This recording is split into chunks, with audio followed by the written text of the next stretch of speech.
जय श्री राधे, जय श्री कृष्ण। अब मैं आपको भगवान गणेश की कथा सुनाऊंगी। चौथ माता के व्रत की कथा सुनने के बाद में गणेश जी की कथा अवश्य सुननी चाहिए। चाहे हम कोई भी व्रत करें, कोई भी उपवास करें, कोई भी कथा सुने।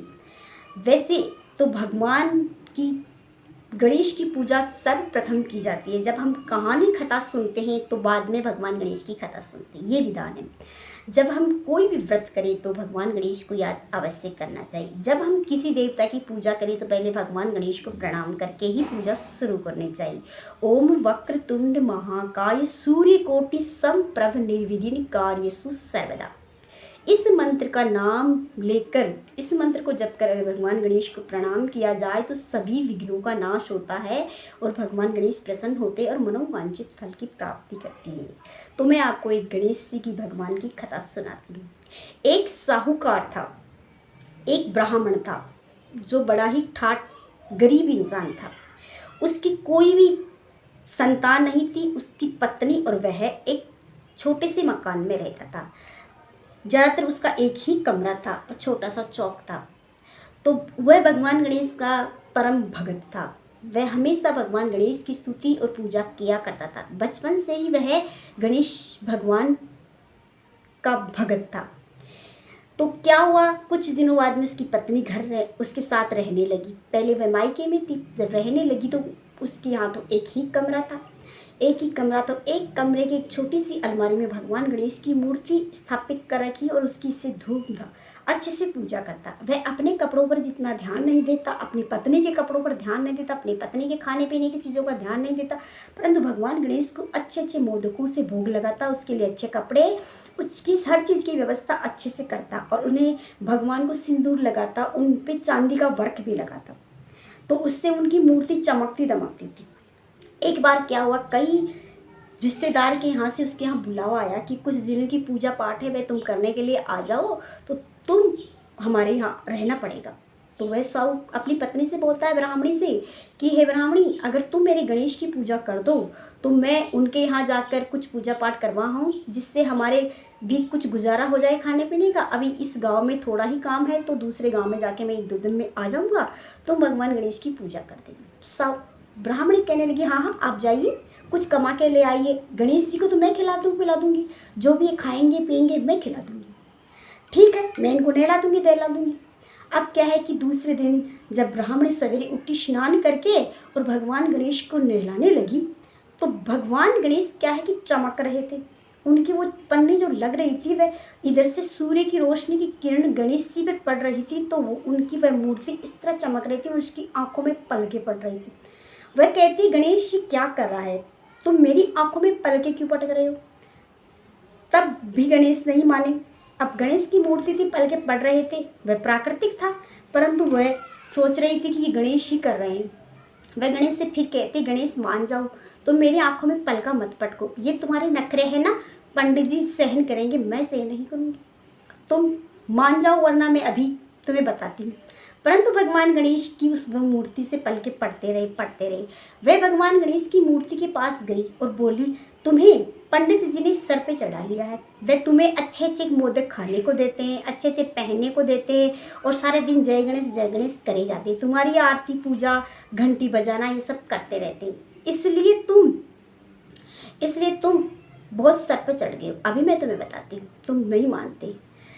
तब उसने गणेश जी की उस मूर्ति को उठाया और गांव से बाहर एक रास्ता था, वहाँ पे मिट्टी के नीचे दाब कर आ गई। कहने लगी तुम इसी लायक हो, तुम घर में रहने के योग्य नहीं। एक ही तो मेरा कमरा है, रात दिन तो मेरे पति तुम्हारी जय जयकार करके मेरा सर पचाते रहते हैं और अभी वो चले गए तो तुम भी सर पचाने लगी, तुम भी मेरे सर पे चढ़ गए। पंडित जी ने तुम्हें सर पे चढ़ा लिया, इसलिए तुम ऐसा कर रहे हो। ये कहकर वह उन्हें गणेश जी को छोड़कर आ गई। अब घर पे आती है तो उसके घर पे थोड़ा सा तो सामान था, वह सब सामान पता नहीं कहाँ गायब हो गया। अब भगवान गणेश गए तो सारी रिद्धि सिद्धि लेकर चले गए, कपड़े लत्ते सब कुछ समाप्त हो गया। खाने के बर्तनों में देखती है तो कुछ भी नहीं है, अन्न धन के भंडारे सब समाप्त हो गया। दूसरे दिन ब्राह्मण देवता आया और बोला अरे ये क्या, घर का सामान कहाँ चला गया। तब ब्राह्मणी बोलती कि पता नहीं कहाँ चला गया, मुझे तो नहीं पता, मैंने तो किसी को दिया भी नहीं, परंतु मैं तो कहीं बाहर गई थी तब तो यही था और अब आई तो कुछ नहीं मिला मुझे। तो उसने सोचा कि इसने इधर उधर कर दिया होगा, उसे सामान से कोई लोभ नहीं था। उसने सोचा कोई बात नहीं। जाके वह भगवान गणेश को प्रणाम करने के लिए पर्दा हटाता है तो देखता है वहाँ पे गणेश जी की मूर्ति ही गायब है। वह कहता है ये क्या हुआ, भगवान गणेश की मूर्ति कहाँ चली गई। पर ब्राह्मणी से कहता है, बार बार कहता है, वह कुछ नहीं बोलती, कहती मुझे नहीं पता। अगर तुम्हें नहीं पता तो फिर मुझे बताओ तो सही, कहाँ चली गई, किसे पता है। मैं तुम्हें संभला के गया था गणेश जी की पूजा पाठ के लिए, क्या तुमने उसकी पूजा पाठ नहीं की ढंग से, फिर नाराज होकर कहीं चले गए। ब्राह्मणी कुछ नहीं बोली। पंडित जी की टेंशन के मारे बुखार आ गया, वह फीवर में हो गया और बहुत टेंशन करके उसका सर दुखने लगा। अब लगा, ब्राह्मणी को लगा कि अगर पतिदेव बीमार हो गए तो मुश्किल पड़ जाएगी, इन्हें बता देना चाहिए। तब वह कहने लगी कि तुम्हारे गणेश भगवान बहुत सर पे चढ़ गए, आप उनकी ज़्यादा पूजा करते हैं, ज़्यादा स्तुति करते हैं और ज़्यादा उनका ध्यान करते हैं, खाने पीने को बहुत ज़्यादा देते हैं, इसलिए वो सर पे चढ़ गए, आप चले गए थे। अब मुझे किसी पराये पुरुष से इतना प्रेम तो है नहीं, मैं तो पतिव्रता स्त्री हूँ, मैं आपके सिवा किसी के सामने झांकते नहीं। परंतु वो गणेश इतना नटखट था, इतना बदमाश हो गया था कि वो मेरी आंखों में पलके पटकने लगा। मैंने उसे बार बार समझाया कि मैं तेरी माँ समान हूँ, परंतु वो नहीं माना, मेरी आंखों में पलके पटकता रहा। इसलिए मैंने उसे उठाकर गांव के रास्ते में मिट्टी में गाड़ कर आ गई। ये कहते ब्राह्मण देवता का गुस्सा तो 7वें आसमान पर हो गया और ब्राह्मणी को कहने लगा, तुमने ऐसा किया तो क्यों किया, बता मेरा गणेश कहाँ है, बता मेरा गणेश कहाँ। इस तरह ब्राह्मणी पर बहुत क्रोधित हुआ। ब्राह्मणी डर गई, कहने लगी चलिए मैं आपको बताती हूँ। ब्राह्मणी आगे आगे और ब्राह्मण देवता पीछे पीछे बताया कि मैंने यही उसे गाड़ा है, देख लेना, मैं उसके सामने नहीं जाऊँगी, मैं उसे घर में, अगर वह कमरे में रहेगा तो मैं नहीं रहूँगी, क्योंकि मुझे वो ठीक नहीं लगता। तब ब्राह्मण ने उस मिट्टी को खोदकर गणेश जी को निकाला और गणेश जी को निकाल के घर लाया और अच्छे से पंचामृत से नहला दहला के उसकी अच्छे से पूजा करके वही स्थापित किया। भगवान गणेश तो प्रसन्न हो गए और भगवान गणेश प्रसन्न हो गए और इधर ब्राह्मणी है ना, देख कर कहने लगी कि ये गणेश है, क्या है, कुछ चमत्कारी है, तो इन्हें देख कर इतनी प्रसन्न हो रहे हैं और हमें देखकर प्रसन्न नहीं हो रहे। तब वह कहती है, गणेश तुमने तो मेरे पति को मुझसे दूर कर दिया है, तुम बड़ी बदमाश हो, तुम मेरे ना चाहने पर भी तुम वापस घर में आ गए। ये कहने लगी गणेश से, कहने लगी। इस प्रकार ब्राह्मण देवता को फिर क्रोध आया कि तुम मेरे गणेश को ऐसा क्यों बोल रही हो। तब दोनों आपस में झगड़ा करने लगी गणेश के विषय में, दोनों पति पत्नी। अब दोनों पति पत्नी का झगड़ा सुनकर भगवान गणेश को हंसी आ गई और वहाँ मूर्ति पर्दे के पीछे जोर जोर से हंस रही थी। ब्राह्मणी कहती, देख लो आपका लाडला गणेश मुझ पर हंस रहा है, मेरी हंसी उड़ा रहा है। अब उसे तो पता था कि मूर्ति है, कोई हंसेगी थोड़ी, ब्राह्मण देवता को तो पता था, पर ब्राह्मणी कह रही है कि वो हंस रहा है, आपका गणेश मुझ पर हंस रहा है। पर्दा खोलकर देखता तो सच में भगवान गणेश हंस रहे। दोनों पति पत्नी और पति दोनों ने देखा तो पैरों में गिर गए। भगवान गणेश, आज आपने मुझे साक्षात दर्शन दे दिए।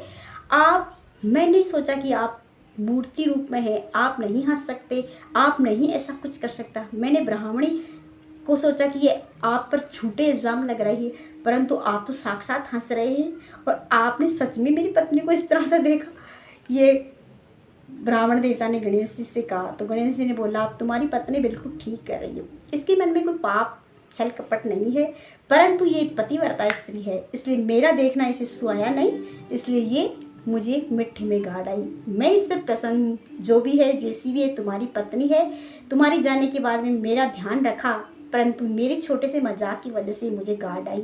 तुम लेकर आए तो मैं तुम पर प्रसन्न हूँ, तुमने मेरी पूजा की है इतने वर्षों से और तुम्हारी पत्नी ने भी ध्यान दिया है अच्छे से, इसलिए मैं तुम दोनों पर बहुत प्रसन्न हूँ।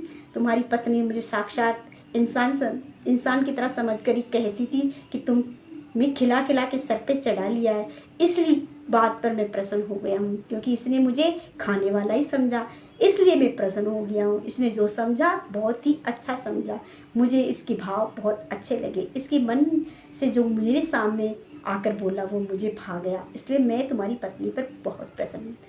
पंडित जी सोचने लगे कि देखो, मैंने आज इतने वर्षों से भगवान गणेश की पूजा की, पर पत्नी ने एक दिन पूजा करने पर प्रसन्न हो गए और वो भी मिट्टी में गाड़ कर आ गई। भगवान, आपने तो मेरी पत्नी पर तो बड़ी कृपा की, पर मुझ पे नहीं की कृपा।